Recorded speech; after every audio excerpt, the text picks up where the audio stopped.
दो मिनट एक बहुत ही अच्छा टॉपिक जो टेक्निकली मैं अच्छे से नहीं बता पाऊँगा। मेरे भाई साहब आए हैं, ये मीडिया में देख कर ही आए हैं, देखे जुड़े ऐसे ही हैं और वो कुछ बोलेंगे। और आप में भी काफ़ी लोगों को कुछ आपके दिमाग में कुछ होगा तो बोलिए।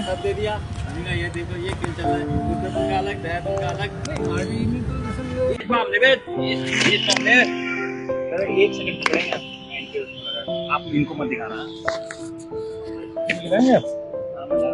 मैं खड़े होकर लगा ना मैं लेता हूँ, आप आराम से बैठिए। मैं बीच बीच में ऐसे लेता हूँ और किसी को क्वेश्चन करना है तो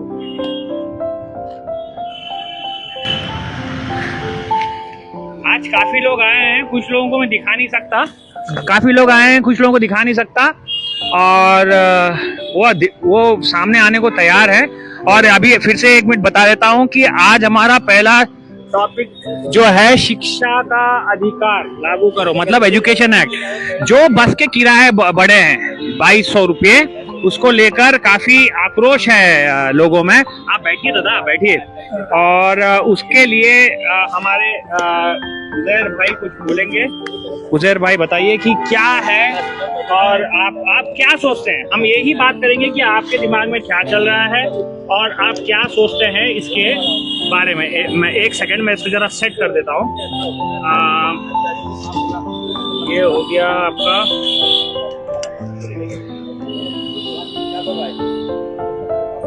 आप लाइव हो और बिंदास बोलो। मतलब मैं तो ये जानना चाह रहा था दरअसल कि ये जो डिमांड क्या अभिभावकों की थी कि बस फीस वगैरह बढ़ाने का, घटाने का, इस तरह की कोई बात आई थी? यदि जो हमारी ट्रांसपोर्ट अथॉरिटी ने जो फीस एक्साइड की है 2100, 2700, 3200, 3300 रुपये, तो क्या अभिभावक ये दे सकते हैं? और ख़ास तौर से मैं उन बच्चों के लिए जानना चाह रहा हूँ जो RTE के अंतर्गत जो बच्चे अपना एडमिशन लेते हैं, ट्यूशन फीस 1200, 1500, 1700 रुपये होती है, 2100 रुपये होती है, तो क्या वो बस फीस RTE के लिए तो माफ़ कराना चाहते हैं, तो बस फीस वो दे सकते हैं? मेरी जो अपनी सोच है वो ये है कि एक तरह से RTE जो हमें एक अधिकार दिया गया था सेंट्रल गवर्नमेंट की तरफ से, मैं समझता हूँ ये उस अधिनियम को पैरालाइज करने का एक उनका तरीका है स्कूल एक्सेस का। मतलब आप ये बोलना चाह रहे हैं, हाँ आप ये बोलना चाह रहे हैं कि जैसे RTE में जो बच्चे गरीब बच्चों को मिलता है प्राइवेट स्कूल्स में दाखिला जी, उनकी तो चलो ट्यूशन फीस तो माफ हो जाती है जी, बट ये जो 2200 रुपये बढ़ा है, हाँ, ये कौन देगा? STA देगा अपनी जेब से? ऐसा बोल, इनको तो कठोर बातें करनी पड़ती है ना। ये STA अपने स्टेट ट्रांसपोर्ट अथॉरिटी अपनी जेब से देगा या शिक्षा मंत्री इसको अपने जेब से देंगे या फिर कौन है ये यहाँ के मुख्यमंत्री बोलते हैं ना हिंदी, मुख्यमंत्री अपने जेब से पैसा देंगे इनको? ये गरीबों को के बस का किराया कौन देगा?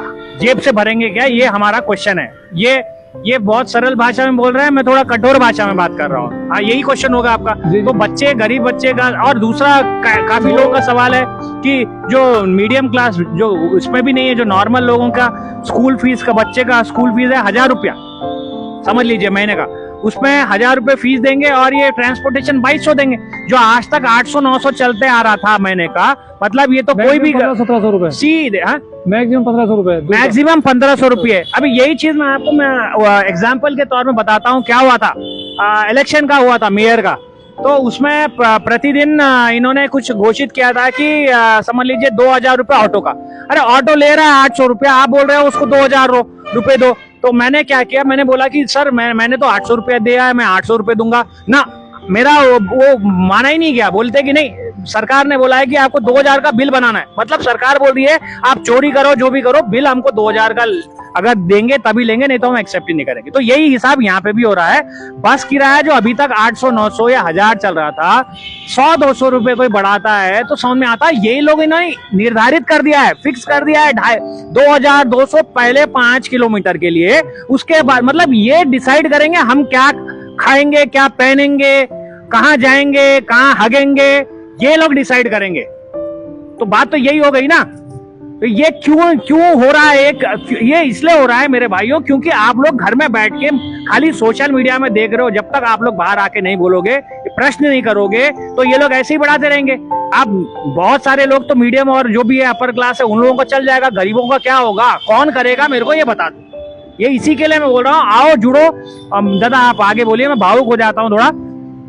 मैं तो बस ये जो मेरे जहन में एक बात आई थी, जो सवाल उठ रहा था, वो यही था कि ऐसा लगता है जो हमारे यहाँ का जो अक्षम हमारा जो समाज है, जो नहीं दे सकता, जो पे नहीं कर सकता, वो इस बस फीस को कैसे पे करेगा, और वो उसके लिए किसके आगे हाथ फैलाएगा, कौन इसका देने के लिए आगे आएगा? क्योंकि जब वो एक स्कूल फीस, ट्यूशन फीस ही नहीं दे पा रहा है, तो वो बस फीस इतनी कहाँ से दे पाएगा?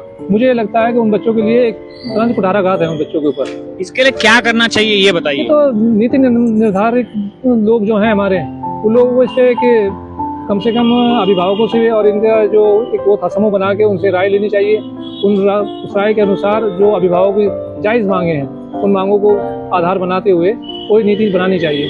तो आपको लगता है जो कोई कुछ कर ही नहीं रहा है तो होगा?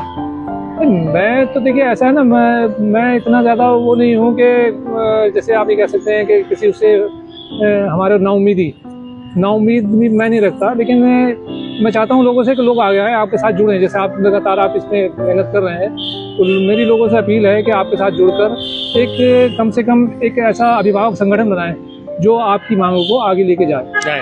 अभी तक मजे की बात यह है, इतना बड़ा हल्द्वानी फैल गया है, यहाँ पे एक रजिस्टर्ड पेरेंट्स यूनियन नहीं है। हाँ बिल्कुल नहीं है, रजिस्टर्ड नहीं है। कुछ लोग थे बट वो रजिस्टर्ड नहीं है। और जहाँ तक मैं समझता हूँ, मेरे ख्याल से जैसे इसमें भी स्कूलों में भी CMC वगैरह, SMC वगैरह होती है, वहाँ पर भी इस तरह के वो नॉर्म्स को पूरा नहीं किया जा रहा है बहुत सारे स्कूलों में। सही बोला आपने। और कभी कभी हम लोगों ने जैसे सूचनाएं भी मांगी हैं, तो उसमें भी उन्होंने गोपनीय सूचनाएं कहते हुए उन्होंने उसको नहीं दी है। स्कूल का नाम मत लीजिए, आप बता सकते हो। खुल के खाली स्कूल का नाम आप गोपनीय रखिए, बाकी आप बताइए खुल के। बहुत से स्कूल ऐसे हैं। हाँ। और जिस पर मैंने आरटीआई डाल रखी है, CEO वगैरह से जो उन्होंने सूचनाएं दी है, उसमें गोपनीय की CEO मतलब कहाँ के CEO? यहाँ के हल्द्वानी, मतलब जिला नैनीताल के, जिनका नाम जायसवाल जी है। जी हाँ, जो हमारे यहाँ के मुख्य शिक्षा अधिकारी हुआ करते हैं, उनके यहाँ से जो मुझे प्राप्त हुए अभिलेख, उसमें भी ये है कि गोपनीयता की श्रेणी में वो चीज़ें नहीं आती हैं जो मान्यता प्राप्त करने हुए स्कूल अपने जो अभिलेख सबमिट करता है, और वो सारी चीज़ें सूचना के अधिकार क्षेत्र में आती हैं। बिल्कुल। लेकिन वो उसको भी 11 और 8 जी में उसमें जो है उसको कहते हुए उसको खारिज कर देते हैं। तो कितनी दुखद की बात है कि STA तो भी सबसे बड़ी बात एक ये है कि इसमें कोई भी, जबकि हमारे यहाँ इसमें कई लोग इसमें इन्वॉल्व होते हैं ज़िला स्तर में, जैसे हमारे जिलाधिकारी भी इसमें हैं और CEO भी हैं, लेकिन अब मालूम नहीं कि किस कारणवश ये इस पर कोई अभी तक कोई कार्रवाई नहीं होती है। होनी चाहिए, क्यों नहीं? मैं बताता हूँ ना क्यों नहीं हो रही है, क्योंकि उनको पता है आप ना इसको 10,000 भी कर देंगे, ये सब लोग आएंगे, पैसा देंगे, कुछ नहीं करेंगे, शिकायत खाली घर बैठे करेंगे, आगे नहीं आएंगे। तो ये सरकार को, प्रशासन को पता चल गया है। इसमें मैंने ये समझा है, क्योंकि मैंने भी कई बार बात हो चुकी है कई स्कूलों में इस तरह से, तो वही कहते हैं मतलब बच्चों के लिए तो पता नहीं अभिभावक क्या क्या करते हैं और क्या क्या नहीं करोगे। सही बात है।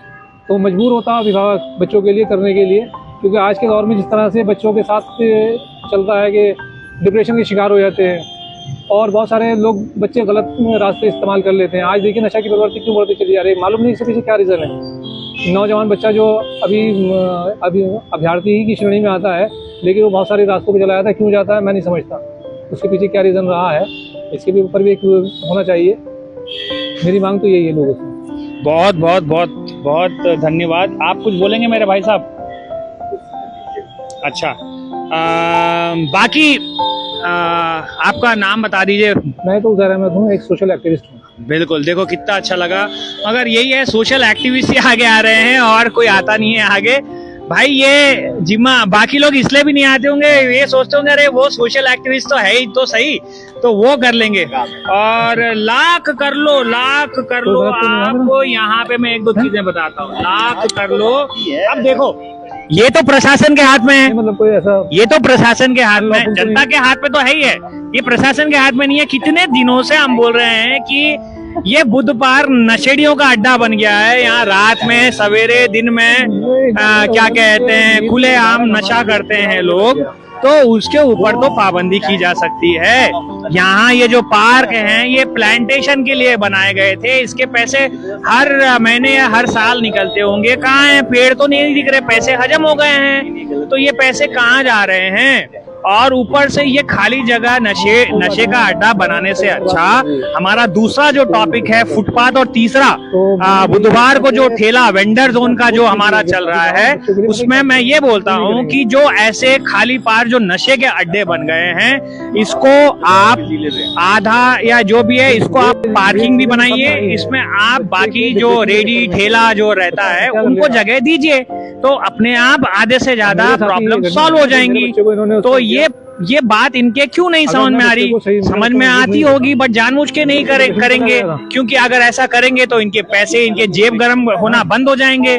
ये देखिए, ये ढक्कन का 1 साल से हम बोलते आए हैं, ये यहाँ का डस्टबिन है, डस्टबिन में एक डब्बा गायब है, और ये इस तरह से आज तक कभी काम नहीं हुआ है। अभी देखिए, ये कचरा जो दिख रहा है आपको, ये कचरा दिख रहा है ना, ये खाली पत्ते नहीं है, ये खाली बोलेंगे जो कि पत्ते हैं करके, ये पत्ते नहीं है, इसमें पॉलिथीन भी है, इसमें बहुत सारी चीजें हैं, शीशा है, ऐसे आप देख रहे होंगे ढेर, इधर भी देख रहे होंगे, और 1 2 हो गए, और ये 3 हो गया, दिख रहा है। इसको क्या करेंगे पता है? इसको आएंगे और जला देंगे जिससे कि प्रदूषण होगा। ये समझ लीजिए, देखो ये दिख भी रहा है, काला काला दिख रहा है, मुझे बोलने की जरूरत नहीं है, भले ये लोग करें ना करें, ये दिख रहा है कि ये लोग एक जगह बोलते हैं कि आप जलाओगे कचरा तो 500 रुपए फाइन है, दूसरी जगह डेली ऐसे हर जगह कुछ हम लोग जलाते हैं, कुछ प्रशासन के लोग जलाते हैं। तो क्या है, ये हमारे फेफड़ों में जा रहा है नहीं जा रहा है, ये प्रशासन के लोगों में भी जा रहा है, और नेताओं आपके भी फेफड़ों में जा रहा है, ये मत सोचो। और ये चीज तो जाएगी, चाहे तुम कितना भी रोक लो। पानी जो प्रदूषित हो रहा है, जो पर्यावरण जो खराब हो रहा है, ये सब आपके ये जो है ना नेग्लिजेंस के कारण जो हो रहा है, सभी को लेके डूबेगा एक दिन। तो खैर, ये हमारा टॉपिक फुटपाथ और ठेला वेंडरशिप कल और परसों है। लोग आइए, इसका सोल्यूशन हम क्या कर सकते हैं, वेंडर जोन बनाना है नहीं बनाना है बताइए। मैं कुछ लोगों का चेहरा इधर दिखा नहीं सकता, इसलिए मैं घुमा रहा हूँ। और देख लीजिए, ये है कल फुटपाथ का अतिक्रमण हटाओ और ठेला वेंडर, ये बुधवार को होगा ठेला वेंडर का। शिक्षा का 5 से 7 भी है, बाकी मीडिया को भी बोल रखा है, मीडिया का एक बंदा नहीं आया है, पता नहीं क्यों नाराज है सब, या ये चाहते नहीं कि जवाबदेही मांगे प्रशासन से या शासन से। रिक्वेस्ट सभी को करते हैं कि आइए, जैसे नेता लोग अपना काम नहीं कर रहे हैं, कहीं आप लोगों ने ऐसा तो नहीं कर दिया कि आपको सब कुछ रेडीमेड मिल जाए, ऐसा मत करिए। आप लोगों का तरीका, आप लोग प्रोफेशनल लोग हो, आओगे, आप लोगों का तरीका अलग होता है उसको पेश करने का, तो हम उसके लायक नहीं हैं। आप लोगों के तरीके अच्छे होते हैं, तो जब 4th डेमोक्रेसी का दिया है आपको दर्जा, तो उसको 4th पिलर का मतलब जो है क्या बोलते हैं, सबसे बड़ा ये ना, उसको लेकर ही क्या कहते हैं उसको, चोरी नहीं हो रही, जस्टिफाई करिए अपने जॉब को।